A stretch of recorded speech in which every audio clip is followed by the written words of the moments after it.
Shtëpia e Big Brotherit ishte ndryshe atë ditë. Jo për shkak të lojës, jo për tensioneve, jo për strategjitë që zakonisht rëndojnë ajrin. Ishte ndryshe sepse ishte dita e Benitës. Dhe kjo mjaftonte për t'i dhënë një dritë tjetër çdo këndi të asaj shtëpie. Banorët ishin të gjithë bashkë në sallon. Disa të ulur, disa në këmbë, disa duke qeshur pa e ditur saktë pse. Ishte ajo ndjesia e bukur e pritjes, kur diçka e mirë po vjen, por ende nuk ka ndodhur. Benita ishte mes tyre, pa e ditur se çfarë e priste, por me një buzëqeshje të qetë, si gjithmonë. Pastaj, dera u hap, në atë çast, sikur koha u ndal për një sekondë, Deraklodi hyri me një tortë në duar. Qirinj ndriçonin butë, flakët e vogla lëkundeshin lehtë, dhe mbi tortë shkruhej një urim i thjeshtë, por i fuqishëm: gëzuar ditëlindjen, Benita. Drita e qirinjve u pasqyrua në sytë e saj dhe, për një moment, ajo nuk foli. Vetëm pa, banorët shpërthyen në duar trokitje, gëzuar. Edhe 100. Urime Benita.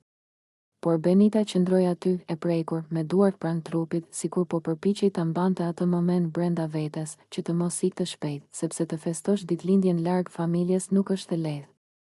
Dhe ta festosh në një shtëpi ku çdo ditë është sfidë, është edhe më e veçantë. Benita e mori frym thellë.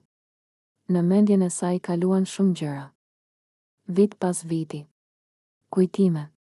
Ditëlindje të tjera. Zëra të njohur që mungonin.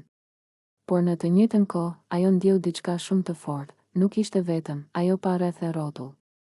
Pa fytyra që ndoshta nuk do t'i kishte njohur kur jashtë asaj shtëpie, por që tani ishin bërë pjesë e përditshmërisë së saj. Njerëz me të cilët kishte qeshur, debatonte, heshtur, ndar lodhje dhe gëzime.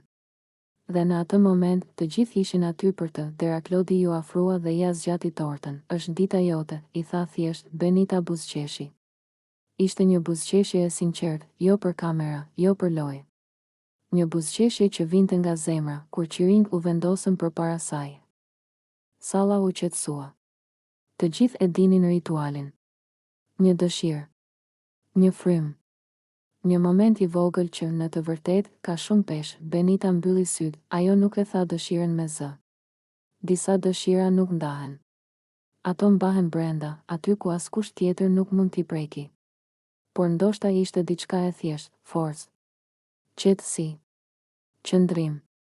Ose thjesht të mbetet vetvetja deri në fund. Ajo fryu qirinj, duar trokitjet u bën edhe më të forta. Dikush e përqafoi. Dikush tjetër i tha një fjalë të bukur. Dikush i buzëqeshi nga larg. Dhe Benita, për herë të parë pas shumë ditësh, e ndjeu veten plotësisht të lehtësuar, sepse ajo kishte ardhur në atë shtëpi me një barë të padukshme, pritshmëri, gjykime, presion. Por ditëlindja e saj ishte një ndalesë.